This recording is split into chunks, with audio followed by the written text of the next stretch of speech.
नमस्कार, आप देख रहे हैं जनपद न्यूज नेटवर्क और मैं हूं आपके साथ प्रफुल्ल। संसद में सियासी घमासान के बीच एक बड़ा अपडेट सामने आया है और यह खबर राहुल गांधी के लिए थोड़ी राहत भरी है। दरअसल सरकार ने राहुल गांधी के खिलाफ विशेषाधिकार हनन प्रस्ताव लाने का ऐलान किया था, लेकिन अब सरकार ने अपना फैसला बदल लिया है। यानी यूं कहें कि सरकार अब अपना मन बना लिया है कि राहुल गांधी के खिलाफ विशेषाधिकार हनन प्रस्ताव हम नहीं लाएंगे। तो ये राहुल गांधी के लिए एक राहत भरी खबर है। अब सवाल ये उठता है कि आखिर यह बदलाव या यह निर्णय क्यों लिया गया? क्या यहाँ राजनीतिक रणनीति है या बैकफुट है? अब ये तो सत्ता में बैठे लोग ही बता पाएंगे। लोकसभा में राहुल गांधी के बयान के बाद सत्ता पक्ष ने कड़ी आपत्ति जताई थी। सरकार की ओर से संकेत दिए गए थे कि सदन को गुमराह कर रहे हैं राहुल गांधी, यानी गुमराह करने का आरोप लगाया गया और इसको लेकर सरकार राहुल गांधी के खिलाफ विशेषाधिकार हनन प्रस्ताव लाएगी। लेकिन अब ताज़ा घटनाक्रम या ताज़ा मामला यह है कि प्रस्ताव लाने का जो फैसला था वो अब बदल दिया गया है। दरअसल विशेषाधिकार हनन प्रस्ताव लाने का ऐलान और प्रमाण पेश करने की मांग थी। अब बदला क्यों गया? प्रस्ताव नहीं लाया जाएगा, राजनीतिक बहस जारी रहेगी, ये तमाम तरह की चीज़ें वहाँ पे चल रही है।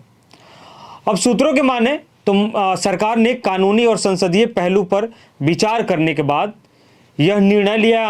हालांकि सत्ता पक्ष का कहना है कि मुद्दा खत्म हुआ नहीं है, हमारा बस इरादा बदला है। अब वो भी क्यों? क्योंकि संसदीय कार्य प्रणाली और ज़्यादा बाधित ना हो जाए, कानून को ध्यान में रखा गया और इस मसले को हम अभी थोड़ी देर के लिए रोक रहे हैं। अगर ज़रूरत पड़ी तो आगे कदम उठाए जा सकते हैं, ये कहना है। लेकिन विपक्ष इसे सरकार का यूं टर्न बता रहा है और कह रहा है कि विपक्ष की एकजुटता और दबाव का असर है कि सरकार पीछे हट गई।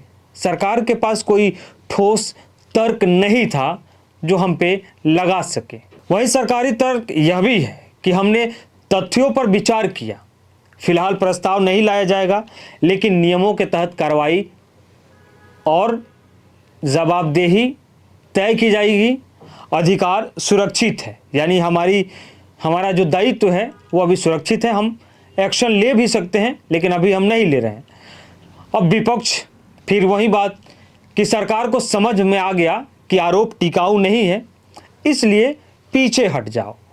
अगर आरोप हम लगा रहे हैं तो मजबूत आधार होना चाहिए, लेकिन आधार है ही नहीं तो हम किस बात पर आरोप लगाएं, यह विपक्ष का कहना है। दरअसल विशेषाधिकार हनन प्रस्ताव का मांग बीजेपी के सांसद निशिकांत दुबे ने लोकसभा अध्यक्ष ओम बिरला को पत्र लिखकर राहुल गांधी के कथित अनैतिक आचरण की जांच के लिए संसदीय जांच समिति गठन करने की मांग की थी। पत्र में राहुल गांधी पर संसद में अनैतिक व्यवहार, गुमराह करने जैसे आरोप लगाए थे, जो देश की एकता, अखंडता और संप्रभुता के लिए हानिकारक है। ये निशिकांत दुबे ने राहुल गांधी पर आरोप लगाया था। खैर, अब इस मामले पर हमारी नज़र है, जो भी अपडेट आएगा आपके साथ शेयर करेंगे।